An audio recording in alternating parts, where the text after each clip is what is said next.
Olá, estamos começando mais um episódio do Que Passa, o programa de divulgação científica da Unila. Eu estou aqui com o Jackson e com a nossa já amiga professora Aline Totti, e hoje a gente vai falar sobre os segredos do café.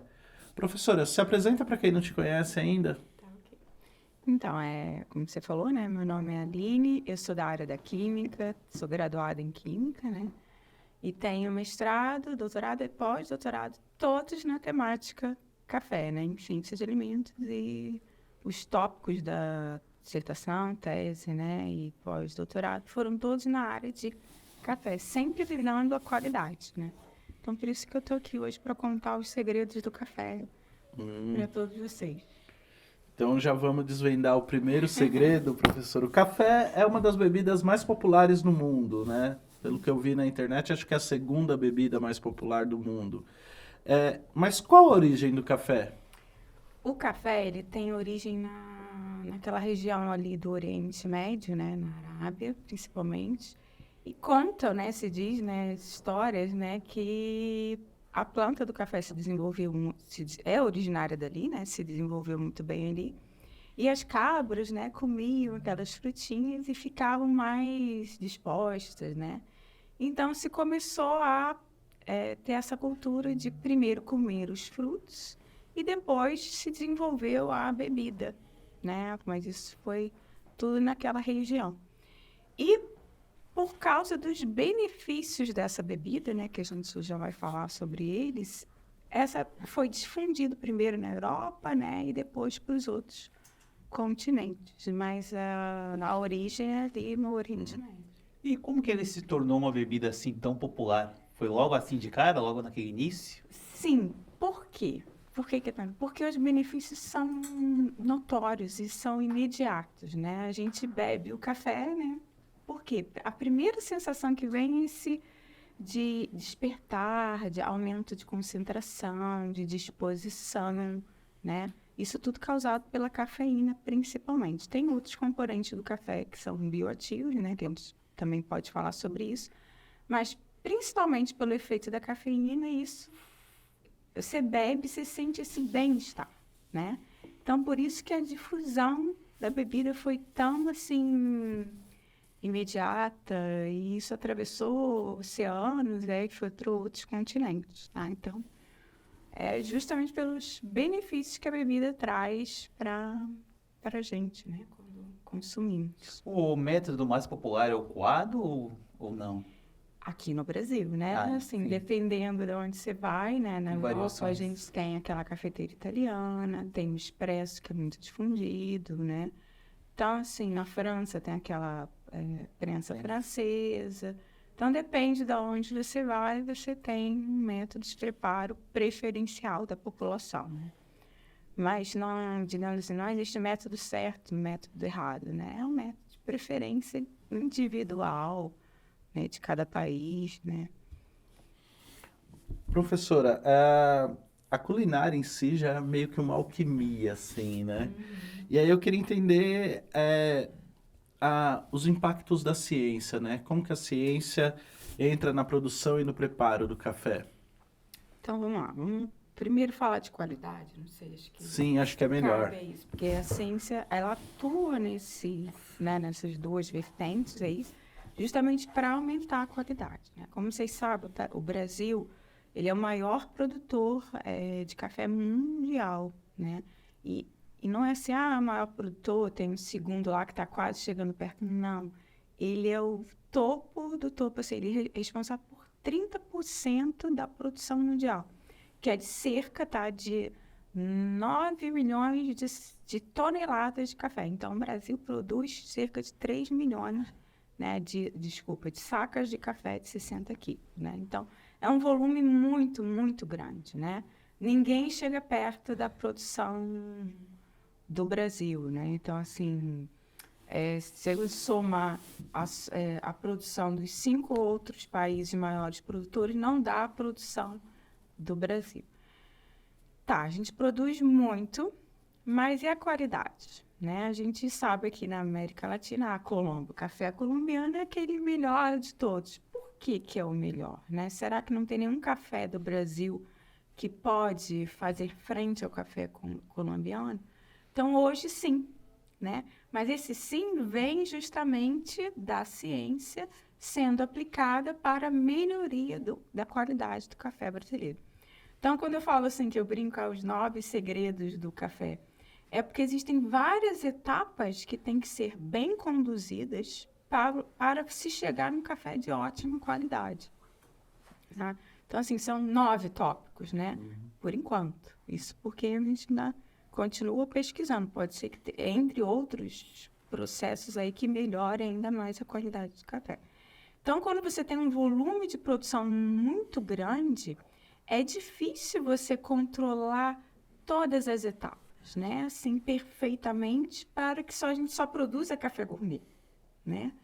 Aí é outra classificação que também a gente pode abordar aqui, né? Existem vários tipos de café, o tradicional, o superior e o gourmet. O gourmet é aqueles cafés de excelência, né? Que estão aí no mercado hoje em dia. Então, ou seja, controlar todas essas etapas é muito difícil, né? Ou seja, o cara tem que plantar adequadamente, ele tem que colher adequadamente. Mas não só isso, o clima e o solo da região tem que ser adequado, né? Existem várias espécies de café, qual é que dá o melhor aroma, né? O melhor sabor. Então, tem toda uma questão ali. A polinização, né? Que hoje ali as abelhas pobrezinhas estão sendo dizimadas. Isso também influencia a qualidade do café. O beneficiamento, que é a etapa pós-colheita, né? O café é um fruto, né? E ele tem uma polpa. E essa polpa não se faz a bebida, ela tem que ser descartada, a gente usa a semente, né? O grão do café.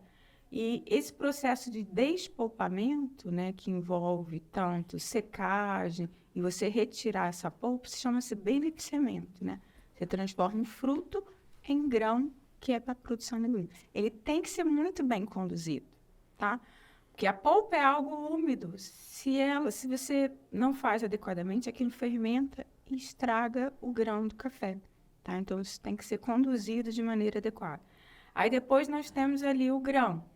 Aí, vai para a indústria fazer a torrefação. Como é que é a torrefação? Existem muita variedade de torradores, de velocidade de torra, de temperatura, e isso também afeta a qualidade. Aí depois a gente está com pó. Aí como é que eu vou preparar esse café?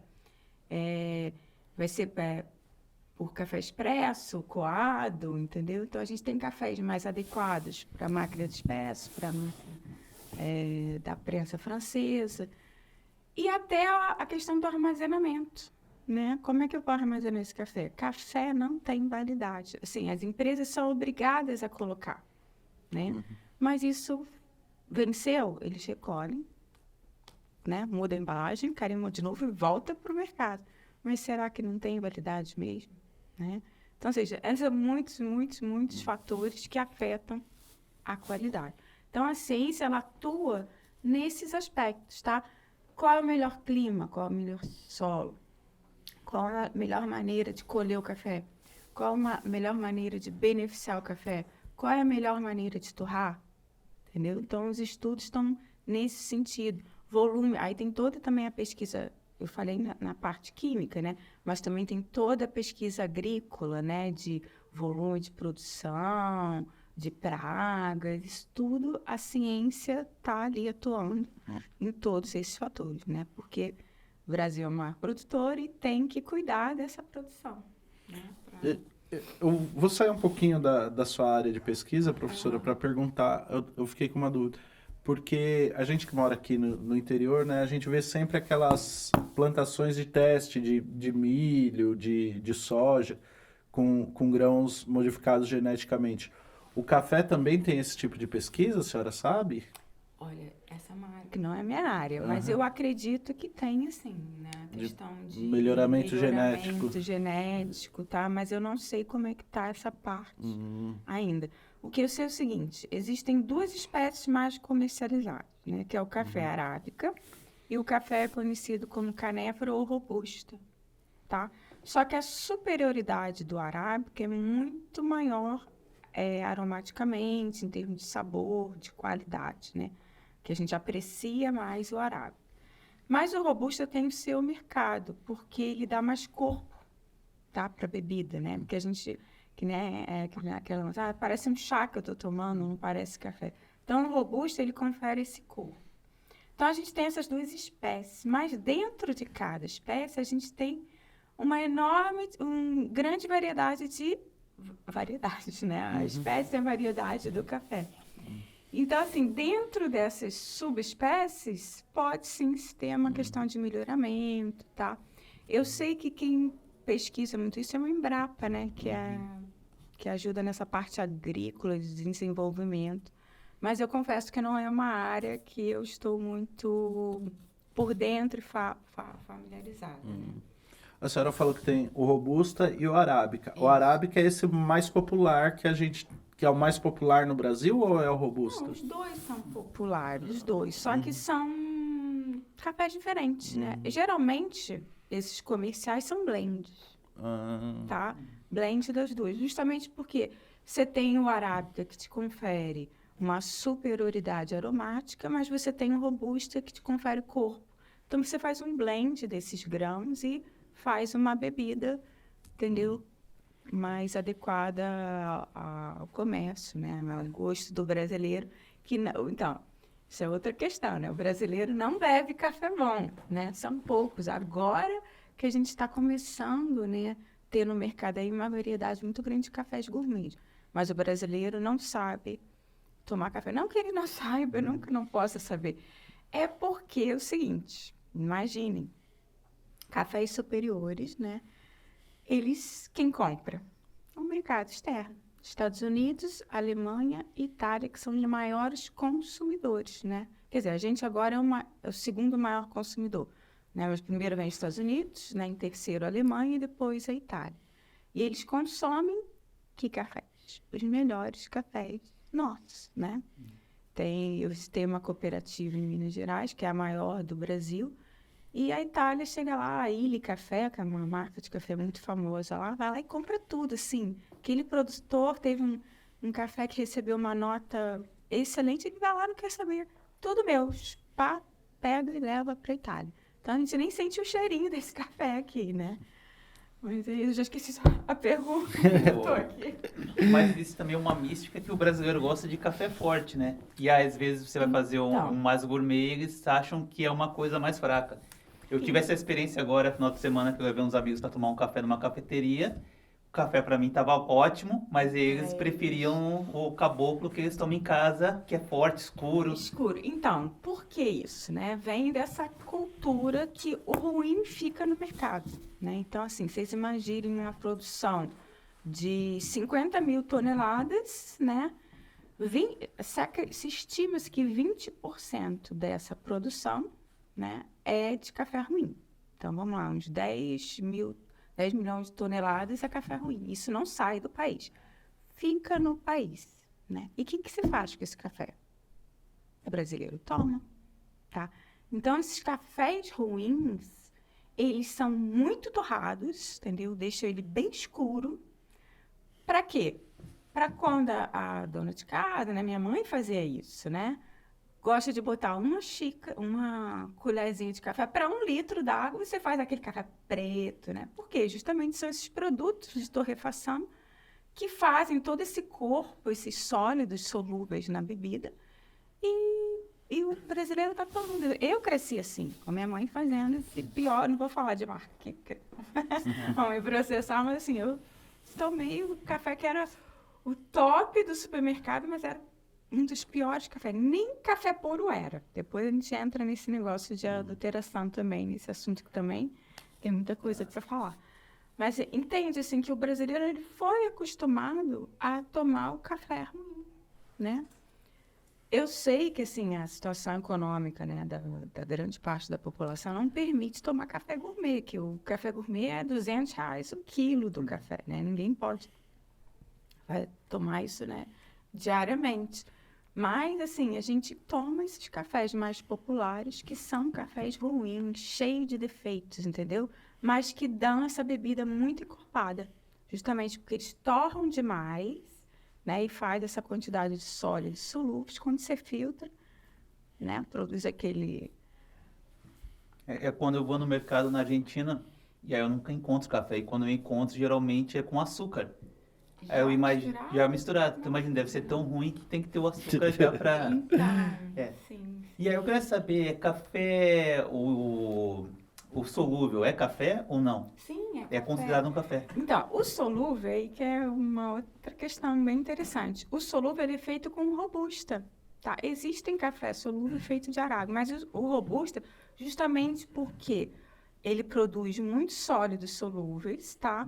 É ideal para fazer o café solúvel. Porque o que é o café solúvel? Se produz o café, faz-se a bebida, e depois se seca a água, né? Então, a gente tem só os sólidos que ficaram solubilizados ali na água. Isso é vendido, então por isso que ele é solúvel. Assim que você põe ele na água, ele se dissolve, né? Porque era toda a parte que foi extraída da bebida, tá ali sequinha e armazenada. Ele tem uma durabilidade muito maior. Mas eu posso encontrar qualidade entre esses cafés solúveis também? Sim, Também tem igual... porque assim, da mesma maneira que você torra grãos ruins e produz, né?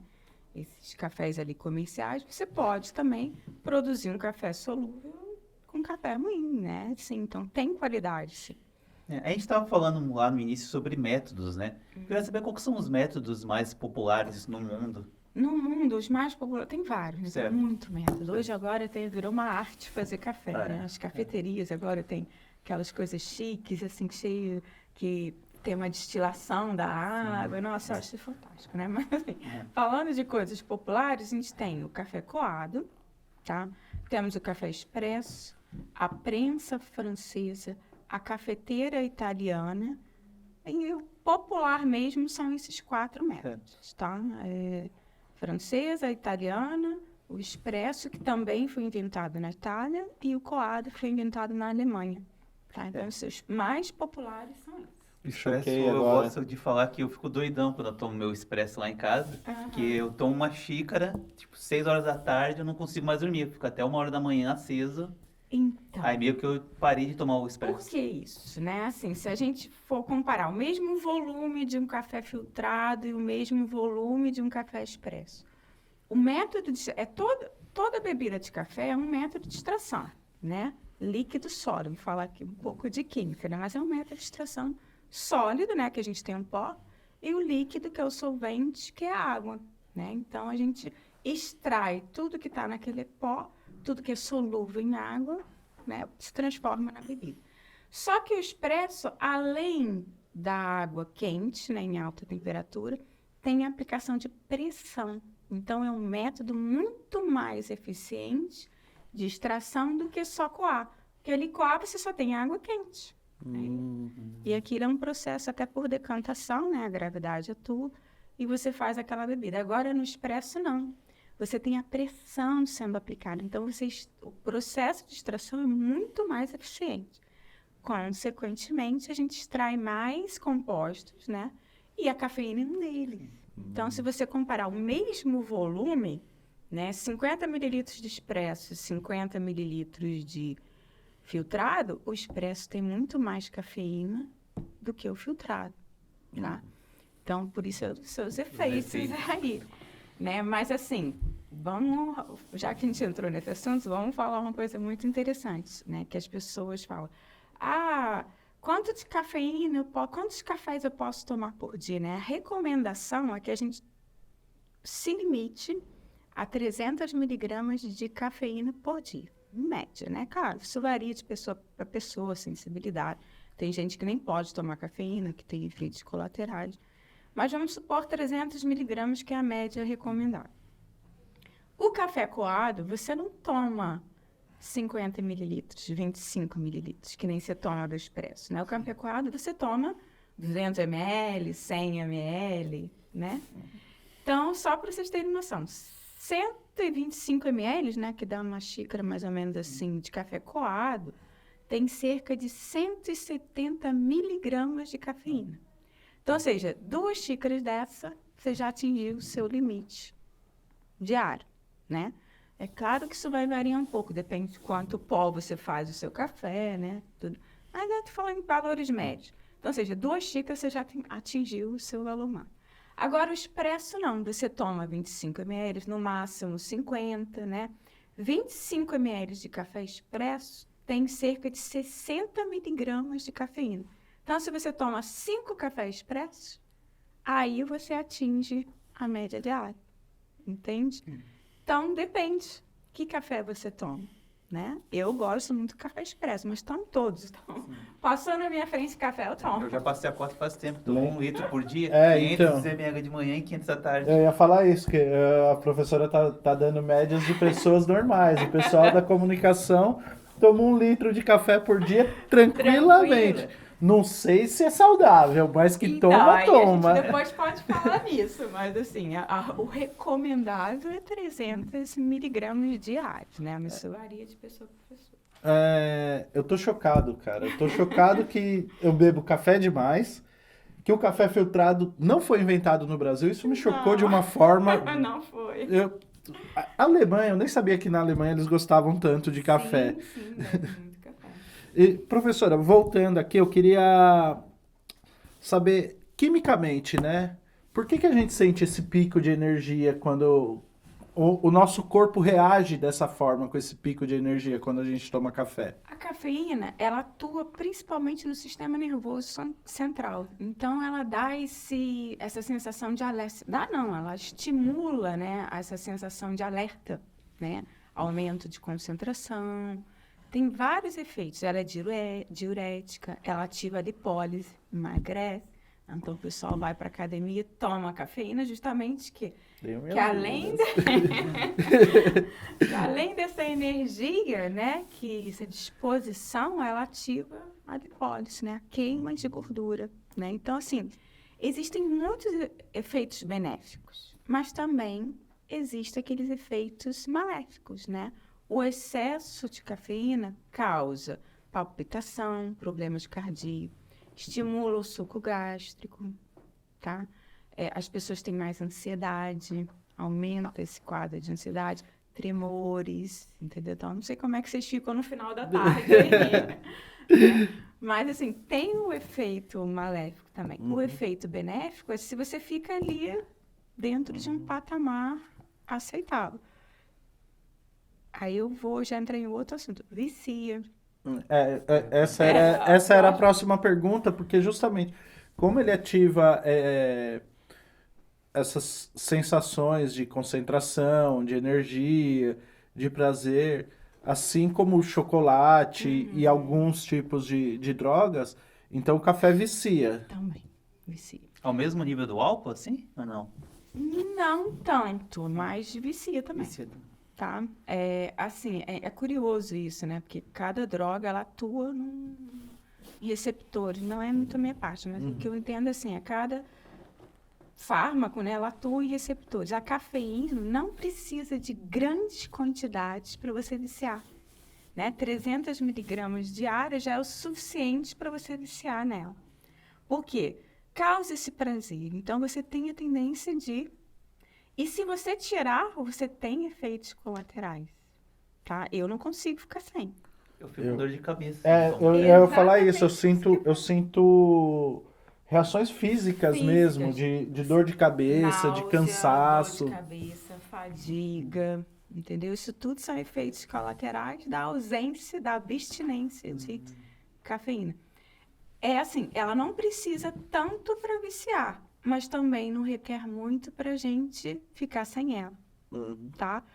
Alguns dias sem a cafeína, você supera seu vício, né? Então, assim, tem o bom e o ruim, né? Ela vicia.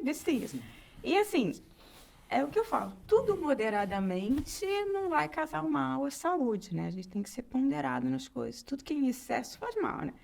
Moderado, então, assim, eu procuro tirar o melhor do café. Eu preciso, acordei... Nem fala comigo, eu preciso tomar meu cafezinho que é para arrumar aqui os neurônios, né? Então, assim, você tem que ponderar as coisas, né? E todo esse ritual, eu não sei como funciona para as outras pessoas, mas para mim, de manhã, é um ritual. Eu acordo, vou lá, faço minha higiene, aí vou fazer um café coado. Até tem em casa aquelas cafeteiras de cápsula, cafeteira dessas mais simples, mas eu não sei, acho que de família. Eu via minha avó fazendo, minha mãe fazendo, então para mim é um ritual de manhã sentar, ir para a cozinha, fazer um café coado, sentar e tomar o primeiro café da manhã para o dia começar, senão não... Então, eu sempre, às vezes eu faço isso numa reflexão, numa palestra que eu dou, que chama justamente Café e Seu Segredo, assim, por que a gente gosta de tomar café? Não é só o gosto, né, o sabor da bebida, existe todo um ritual. Você se prepara, você chama um amigo, né? Tem aquela coisa da gente estar em casa de manhã, mas aqui, a pausa no trabalho. Poxa, vamos ali tomar um cafezinho? Isso é um ritual social. As pessoas se reúnem em volta do café, né? Então, existe todos esses estímulos prazerosos que nos levam a tomar café. E aí eu entro em um outro assunto. Olha como é que é curioso isso. Você está aqui, se alguém faz um café lá no final do corredor, a gente sente, né? E isso causa um estímulo na gente. Nossa, tá na hora de parar, tá na hora de tomar um café, tá na hora, né? E esse estímulo é um estímulo sensorial químico, tá? Você sente aquele cheiro e o café é uma das bebidas mais aromáticas que existe, tá? Só para vocês terem noção de quantidade, vai parecer pouco, mas é muito isso. Café ruim, né? Os cafés têm cerca de 10 gramas de aroma para cada quilo de café. Parece pouco, 10 gramas, né? Para um quilo. Mas isso é muito, tá? Geralmente, essas quantidades é micrograma por quilo, né? Se alguém cortar uma maçã lá no final do corredor, você nem vai suspeitar. Mas se alguém fizer um café, a gente vai sentir esses aromas chegando aqui, né? E isso provoca um estímulo muito grande na nossa vontade, né? A gente tem uma memória sensorial, né? O perfume que a nossa mãe usava, né? Se você entra num museu e sente um prazer, você sente aquele cheiro. Nossa, esse cheiro me lembra uma coisa agradável. O café, assim, né? E quando eu vou no mercado, ultimamente, eu vejo os cafés descafeinados. E aí, quando eu vejo, eu imagino que deve ser tipo cerveja sem álcool, né? Aí eu não tenho coragem de comprar. Qual que é a diferença? Tem diferença no gosto? Tem diferença que eu não vou ter essa aceleração? Como que é? Tem diferença, sim, tá? Existe uma diferença sensorial no café sem cafeína e com cafeína. Pessoas que não têm paladar muito bom não conseguem perceber, tá? Você tem que ser muito treinado para você sentir a diferença, tá? Mas, assim, o que não tem no café descafeinado? Tem tudo menos a cafeína, tá? Então, ele não vai te provocar essa sensação que eu procuro no café. Que eu acho que a maioria procura. Né? Mas você pode ter o prazer social de sentir aquele aroma, de sentar com o amigo para tomar um café sem a cafeína. Porque tem gente que não pode tomar. Tem gente que tem problema de estômago, problema de coração, né? A cafeína, às vezes, tem um estímulo tão grande naquela pessoa que ela não dorme à noite, né? Então, assim, ela tem efeitos colaterais muito fortes para essas pessoas. Então, para que deixar de tomar o café, né? Toma também, porque é uma bebida gostosa, né? Algo muito bom, né? E tem uma idade recomendada para começar a tomar café? Porque eu tenho visto jovens tomando café. Eu estava na cafeteria outro dia, tinha uns adolescentes, aí eu fiquei pensando, será? Nunca soube disso. Não tem. Soube disso. É porque tem um papo que fala que criança não pode tomar café, né? Não, isso não. Minha mãe botava café na mamadeira, juro. Minha mãe botava café na mamadeira, mas é claro que era uma gotinha para acostumar, né? Assim, não existe. Existe, assim, claro, a gente está falando daquela dose de 300 miligramas que eu falei com uma pessoa adulta com média de 70 quilos. Né? Uma criança tem metade do peso, supor. Então, a dose é muito menor, tá? Para adolescentes que estão em fase de crescimento, né, se recomenda 170 miligramas de cafeína por dia, não mais que isso, né? Então, não tem nenhuma contraindicação, só que uma quantidade menor. Tem um processo na produção de café que é a chamada quebra do grão, né? É a moagem. A moagem, né? E eu queria entender quais são as principais tecnologias envolvidas nisso. Então, existem várias, né? Isso é mais da parte de engenharia, mas assim, existem moinhos de bola, né? Que é por maceração, existem lâminas, então assim, existe uma série. Não é o processo mais importante, porque assim, você moer, você está quebrando os grãos para você preparar aquilo para um processo de extração, né? Porque se você tem um grão inteiro, você extrai menos do que ele se aumenta a superfície de contato, né? O que é importante é como você moe para o certo preparo da bebida. O café coado, você costuma-se usar aquele pó mais fino, a granulometria menor possível, tá? Para um café expresso, que o método é muito eficiente, né, e o filtro não é tão... os poros dele são um pouquinho maior, você requer uma granulometria um pouco maior, tá? Então, sim, a eficiência de extração você tem no café expresso. E o poro é um pouco maior, então você não precisa moer tanto, né? Então, você tem uma granulometria mais grossa, média, baixa. Isso que é importante do processo de moagem. Ah, professora, falando em processos, eu lembrei que tem alguns cafés que passam pelo sistema digestivo. Tem um animal pequeno, tem o do jacu, que é um pássaro. Tem O mais famoso um é o marsupial. Kopi Luwak. Acho que é um marsupial, né? Exatamente, isso, lá na Ásia, asiático. isso. E na pesquisa para esse programa, esse programa está me deixando chocado a cada pergunta. Eu descobri que também tem um processo que passa pelo sistema digestivo de elefantes também, acho que na Índia. E aí eu queria entender por que é esse processo de passar pelo sistema digestivo de animais melhora o café. Então, vamos lá. O aparelho digestivo, né, da maioria dos animais, o que ele faz? Ele despolpa o fruto. Os animais não processam o grão, né? Então, eles eliminam o grão. Então, é um processo de beneficiamento natural, tá? E é óbvio que ali dentro do animal tem toda uma questão de flora intestinal, de suco gástrico, que eu não sei explicar como é que é, não entendo de animais, mas que provoca um processo fermentativo bem leve, né? Que causa essas notas agradáveis no café, tá? Eu nunca provei nenhum café de nenhum animal, porque eu nunca tive dinheiro, porque são caríssimos, né? Para você produzir 1 quilo de café, o Kopi Luwak, que é o mais famoso, uma xicrinha de café Kopi Luwak está a $25 aí em certas cafeterias. Eu nunca tive dinheiro para pagar isso, né? Mas entendeu? É um processo de beneficiamento, por isso que eu falo que os processos são importantes, que causou uma modificação química no grão, que depois de torrado dá uma bebida, dizem, de excelente qualidade. Eu nunca provei.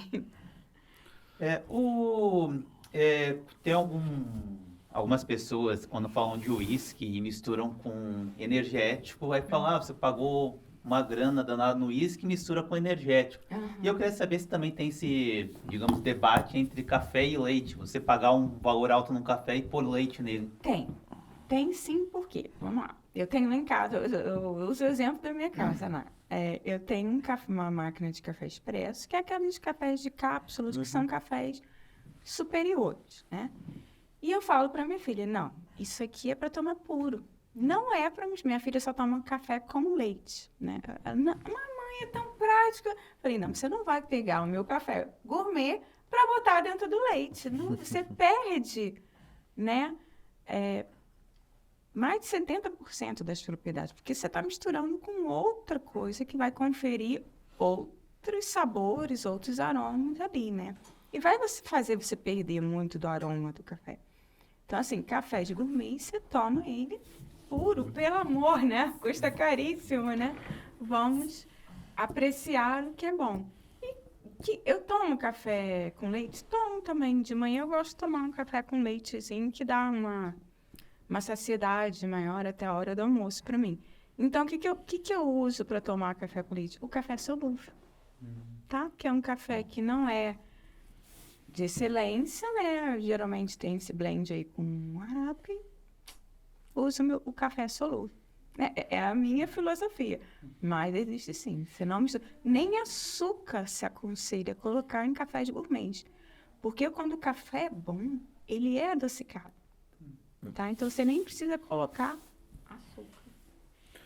O café, o café de melhor qualidade, ele, quando você faz ele pelo processo de filtração, ele não fica nem preto, né? Ele fica mais clarinho, mais avermelhado, né? Sim, porque assim, quando você está com um café gourmet, você nem torra ele muito. Você se recomenda que seja uma torra média para clara, tá? Então, ele não tem aquela quantidade de sólidos solúveis, aquela coisa preta, que é aquilo que eu falei aqui no início do programa, tá? Então, quando você coa, ele produz uma bebida muito mais clara, né? Justamente porque vem da torra. Mas se você comparar a coloração de um café ruim com um café gourmet, a torra do café gourmet é muito menos branda, muito menos acentuada. Ele é um marrom clarinho. Tá? Então, isso você não espera um café gourmet torrado dessa maneira fazer uma bebida dessa cor aqui, pretinha. Não vai nunca, né? Porque não é a característica dele. E falando em gourmetização do café, é possível? Tem gente que faz a torra em casa mesmo? Ou não? Eles já vendem já torrado? Olha, tem pessoas que já estão fazendo, né? Eu tô tentando comprar um torradorzinho pequenininho para eu fazer, porque eu gosto, né, dessas coisas. Só que, assim, no Brasil isso é muito raro, tá? Porque dá trabalho você torrar. E você tem que ter todo um conhecimento de como torrar, né? Não é só colocar ali, tem gente que torra, né? Na África, por exemplo. Se você for na casa de uma família africana, eles vão pegar o café cru, ali seco, né? O grão, e vão torrar numa frigideira. Vai torrar? Vai, mas não é a melhor maneira de torrar um café. Você tem que aplicar temperatura, velocidade, fluxo de ar. Esse café é ruim, então eu vou torrar ele de uma maneira bem lenta. Esse café é muito bom, eu vou torrar numa velocidade média. Entendeu? Tem toda uma... Se pode torrar em casa, mas assim, como é que você vai fazer? A qualidade é mais difícil de manter. É mais difícil, né? Você tem que ter um processo...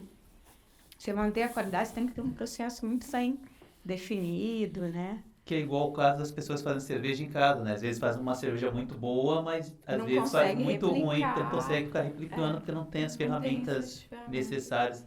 E aí eu queria saber por que o café, quando requentado, ele fica tão ruim assim? Então, o café não só tem cafeína, né? Ele tem uma série de outros compostos e ele é rico em compostos antioxidantes. Quase ninguém sabe disso. Chamam-se ácidos clorogênicos, né? Os ácidos clorogênicos são antioxidantes, assim como tem a vitamina C, né, na laranja. Então, esses compostos, eles se degradam muito facilmente, tá? Então, assim, se você já escutaram falar, se você espreme a laranja e deixa ela ali dias, no terceiro dia já não tem mais vitamina C, né? Não é bem assim, mas a vitamina C, ela se degrada. Por quê? Por que ele é um antioxidante? Ele se oxida, prevenindo a oxidação das suas células, dos componentes químicos do seu corpo, né? Então, ou seja, todo composto que é um antioxidante, ele se sacrifica para não ter oxidação de outros compostos. E no café acontece isso. É rico nesses compostos fenólicos, que são os ácidos clorogênicos, só que quando você requenta, se aquece de novo, o que acontece? Ele se degrada. E o degradar dele provoca os produtos de degradação são compostos desagradáveis. Dá essa sensação de metálico. Não sei se você já tomou um café requentado. É justamente proveniente dos compostos fenólicos do café, que se degradaram, tá? Não é que tá ruim, não é que produziu algo que vai te fazer mal, né? Mas é um produto de degradação ali que tem um sabor muito desagradável, né? E o café gelado passa por esse processo também. Caso eu quiser tomar um café gelado e guardar... Eu não tomo café gelado, mas eu guardo e eu posso tomar depois mais tarde. Quando você diminui a temperatura, você fez o cafezinho lá, eu também gosto de café gelado no verão. Eu faço o café e guardo ele na geladeira. Então, você não está degradando, você está conservando. Então, ele não acontece esse processo. É claro, com o passar dos dias, né? Na presença de oxigênio, esses compostos vão se oxidando. É mais lento o processo. Mas é bem mais lento, né? A temperatura acelera esse processo de degradação, né? Não, resfriamento. Então, café gelado, tá ligado? Professor, eu queria saber, né? O Brasil é um produtor de destaque, mas a gente tem também a Colômbia, que é um café famoso. Quais são os outros grandes produtores de café aqui na América Latina? Tem o Peru também. Todos esses países, assim, Colômbia, Peru, né, até o Paraguai, produzem café. Mas na América Latina, grandes produtores: Brasil, Colômbia e Peru. Tá? E por que a Colômbia produz um café de excelente qualidade? O Brasil também produz, tá? A gente tem ali o sul de Minas, o norte de São Paulo, aqui até o norte do Paraná, tá onde se produzindo, porque se tem se investido muito nessa questão de qualidade, sim.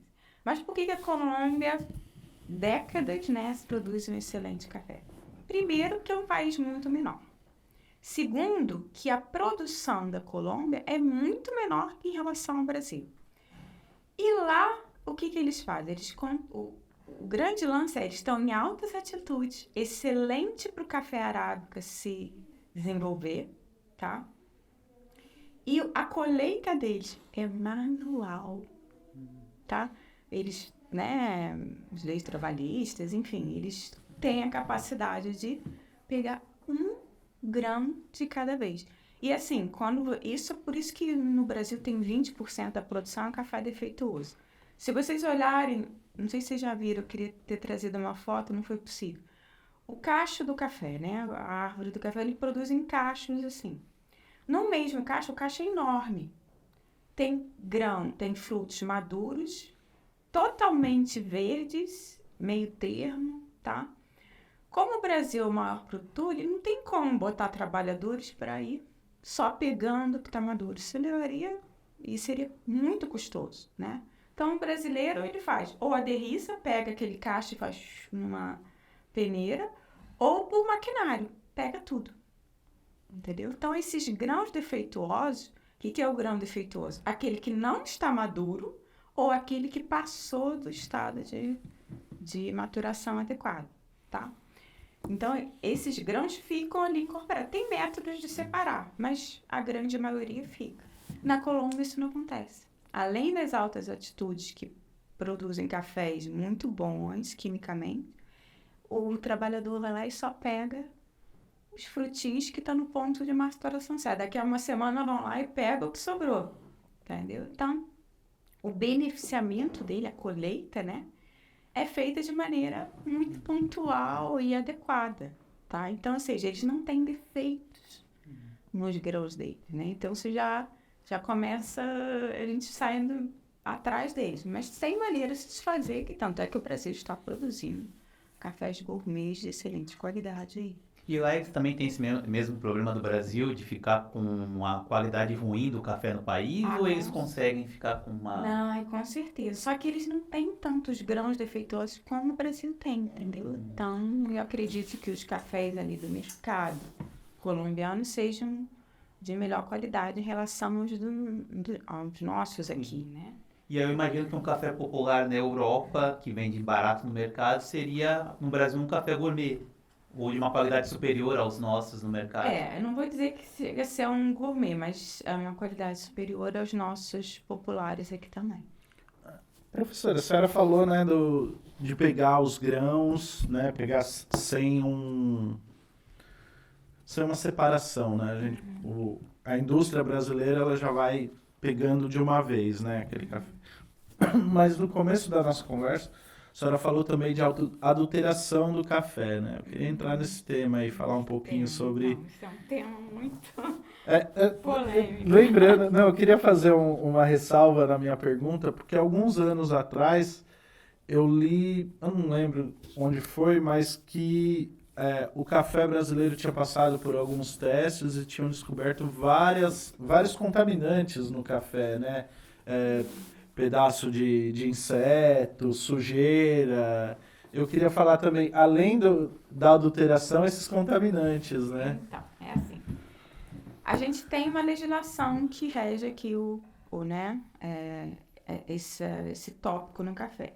É permitido até 1% de coisas que não sejam café. Tá? Justamente porque o processo de produção do café é muito complicado. Você vem de uma lavoura, o maquinário recolhe graveto, folha da árvore, então tem tudo isso misturado, né?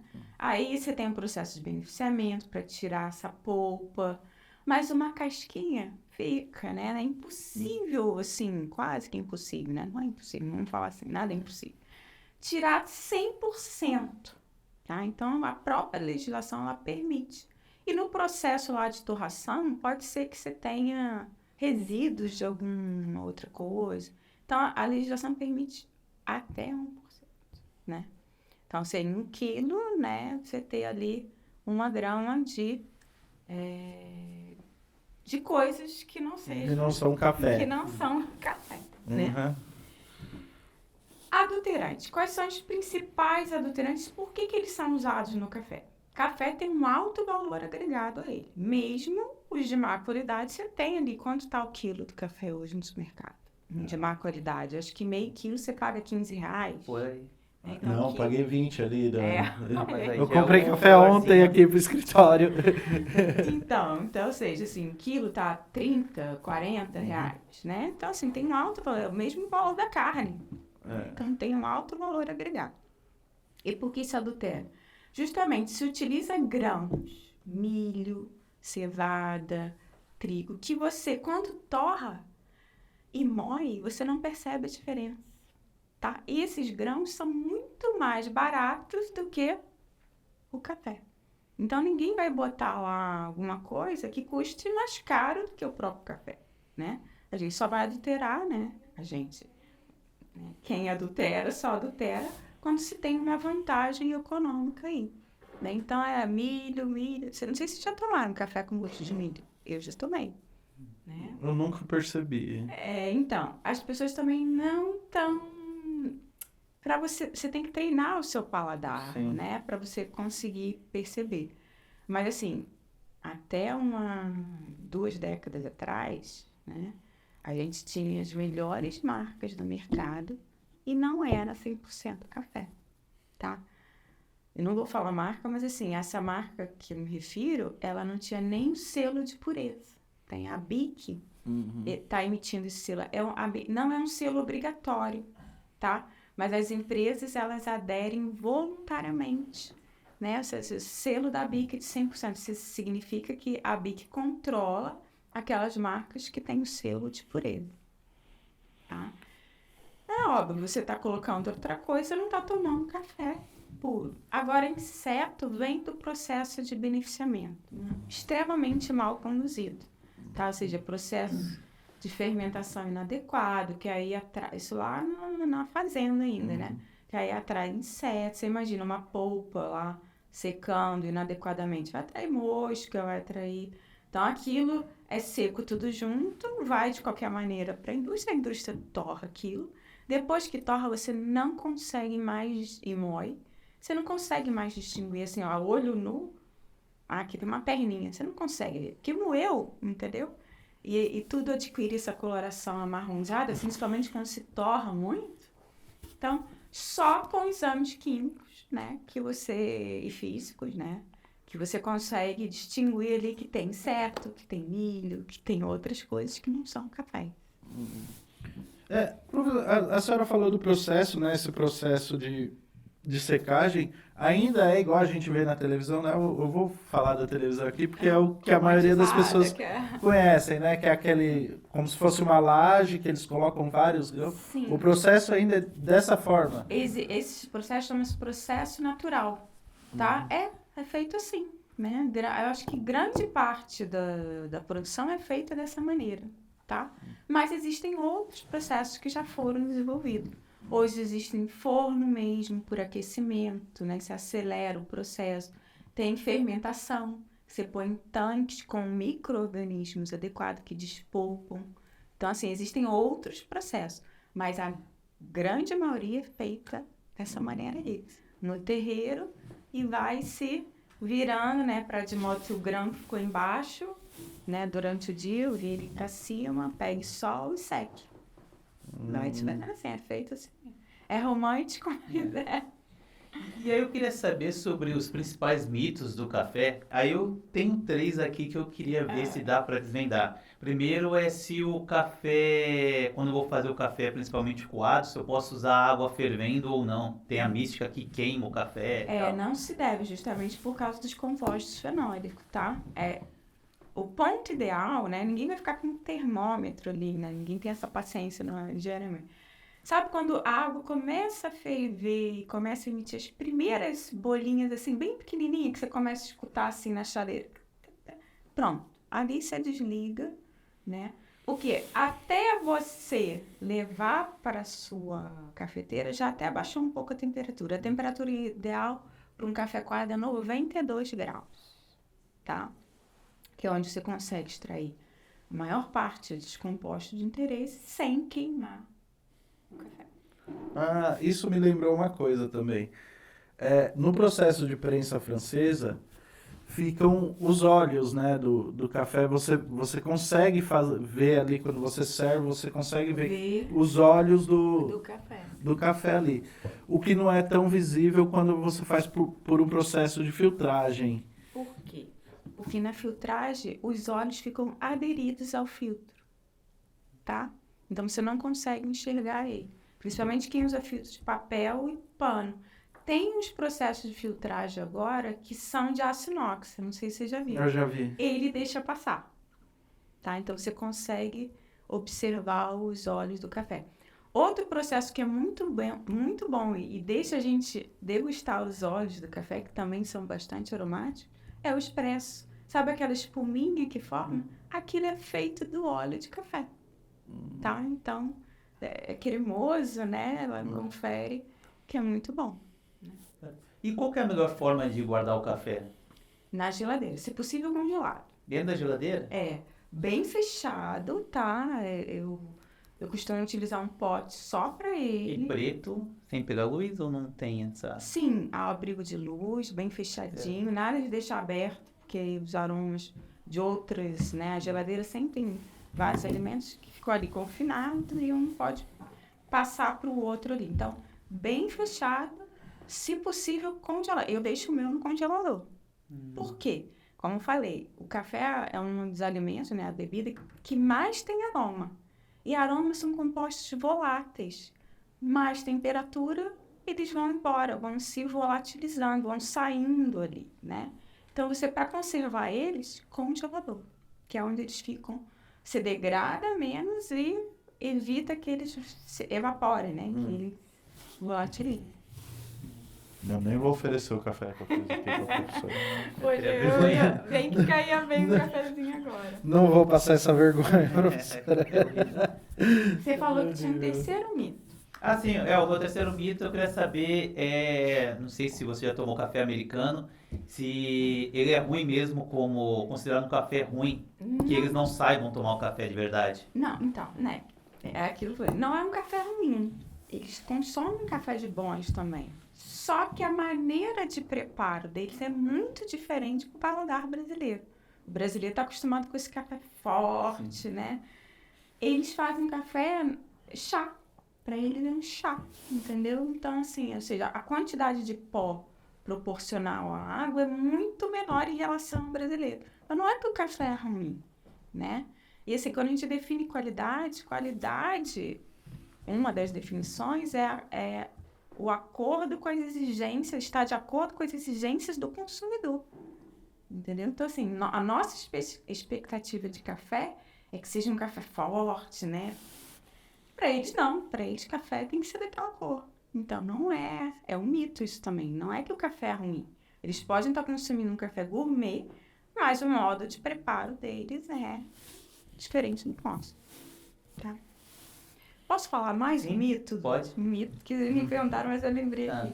Um mito muito forte que eu escutava sempre é café mancha os dentes. Não é verdade, tá?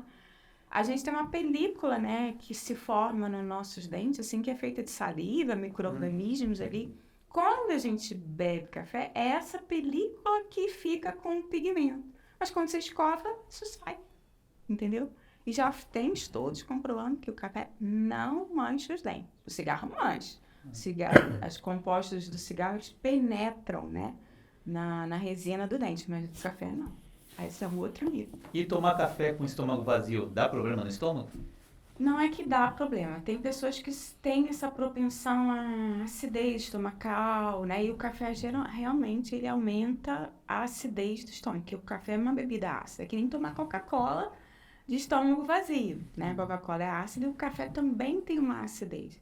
Então, você aumenta a produção de sucrose.